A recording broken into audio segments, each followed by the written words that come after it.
employment, politics, and sentiment. Macroeconomic analysis is used in the evaluation of currencies, bonds, commodities, and stock indices. At the macro level, analysis examines factors that affect the economy in its entirety. Examples include interest rates, inflation, rate of growth, employment, politics, and national sentiment. This analysis will tell us if the economy is expanding or contracting, or if it's booming or in a slump. Let's discuss interest rates. The interest rate represents the cost of borrowing money, either by individuals, companies, or even governments. If people and companies borrow less, they have less money to invest and to spend, and vice versa. So, if interest rates go up, this will result in more savings and less spending, and eventually lead to a decrease in growth. On the other hand, if interest rates go down, this will result in higher borrowing and higher spending, and in turn lead to an increase in growth. Central banks meet monthly to set interest rate levels, and these meetings are closely followed by market traders. An increase in interest rates will result in more savings and less investments and spending, which will then cause a slowdown in the economy. Higher interest rates means demand for the currency increases as people sell currencies with lower interest rates in order to buy the ones with higher interest rates. This will cause the value of the currency to increase. Stocks and interest rates are negatively correlated. Higher rates imply higher costs of borrowing for both consumers and firms, and this will have a negative effect on stock prices. If interest rates increase, it means the cost of storing commodities will increase, and this can have a negative effect on commodity prices. Inflation is the increase in the price of goods and services in the economy. When inflation increases, more money is needed to purchase the same quantity of goods and services, and this will eventually result in a decrease in growth.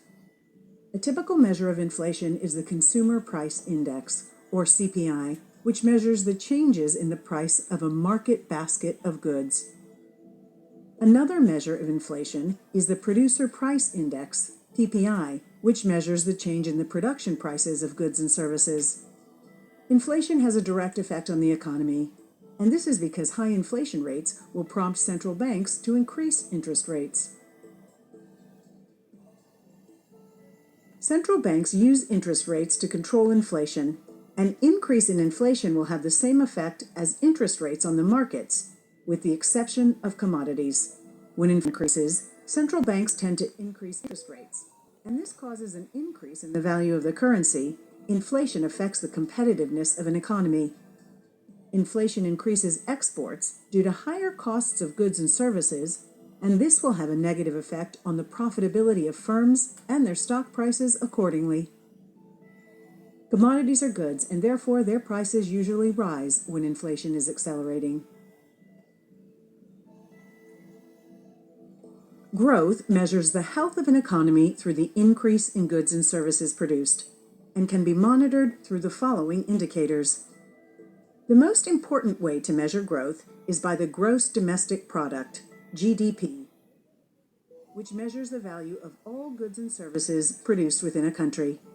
Another indicator of growth is the International Trade Balance, which measures the difference between imports and exports.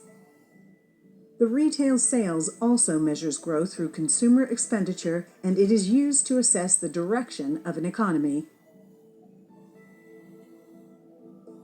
Economic growth is the most watched economic indicator because it enables increased living standards, improved tax revenues, and helps create new jobs. Having other things equal, higher output and higher income will increase the revenue of the governments and thus the value of its currency. When it comes to stocks, an increase in growth reflects the increasing demand by consumers, which in turn results in higher profits for businesses and higher stock prices. Now, because businesses are producing more, their demand for commodities like raw materials and energy will increase, resulting in higher commodity prices. Another important macroeconomic factor that should be examined is the job market. One of the most important ingredients of a healthy economy is the availability of well-paid jobs. When a person is actively searching for employment but is unable to find work, unemployment occurs. Unemployment is measured by the unemployment rate, which is basically the percentage of the people in the workforce without jobs but are able and willing to work. Non-farm payroll also measures employment through the number of additional non-farming jobs that are added each month. An increase in unemployment or a decrease in non-farm payrolls signals a slowdown in the economy. As unemployment increases, consumer spending falls because jobless workers have less money to spend, and those employed worry for the future and also tend to reduce spending. When a high level of unemployment exists, economic growth suffers and demand drops, and this will eventually result in the depreciation in the value of the currency. An increase in unemployment will lead to a lower rate of consumer spending, which hurts businesses and drives stock prices down. The same effect is seen across commodity prices as demand decreases due to lower production levels. Political risk is the risk that an investment's return could suffer as a result of political changes or instability in a country. There are a variety of decisions governments make that can affect individual businesses, industries, and the economy as a whole. These include nationalization, taxes, extra regulations, barriers to trade, and many more. For instance, the surprise decision of the UK to leave the EU, or Brexit, and the election of Donald Trump as the President of the United States created more talk about political risk than before. An increase in political risk has a negative effect on all markets.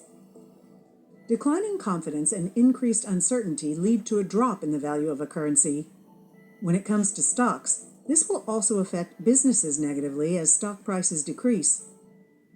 The majority of the commodities take the same turn and drop in value as political risks rise, with the exception of gold, which serves as a safe haven in times of uncertainty. Sentiment is also a very important factor. It is a psychological measure of how people feel about the economy in general, or an asset class in particular. Sentiment can be a very powerful influence on the markets if people see a range of factors as being all positive or negative. Positive sentiment is referred to as bullish, while on the other hand, negative sentiment is referred to as bearish.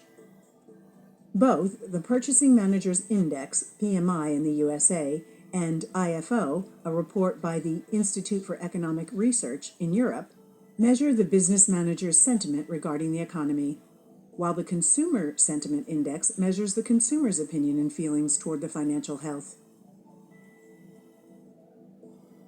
Investors tend to be affected by their own sentiment while making financial decisions, and this will lead to various effects in the economy. Optimism will lead investors to anticipate future growth in the economy and will in turn increase their demand for domestic currency. Investor sentiment is positively correlated with the stock returns. Optimistic investor sentiment has a positive effect on stock returns, as consumers who believe the economy is going to expand will invest in the stocks of the businesses that have high potential growth.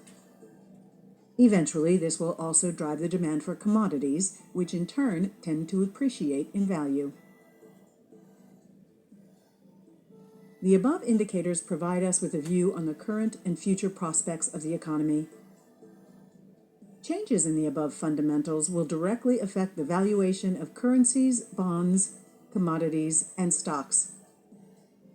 Therefore, market participants should keep a close eye on these fundamentals and use them to take informed trading decisions. In our next video, we will talk about microeconomic analysis. Thank you for watching.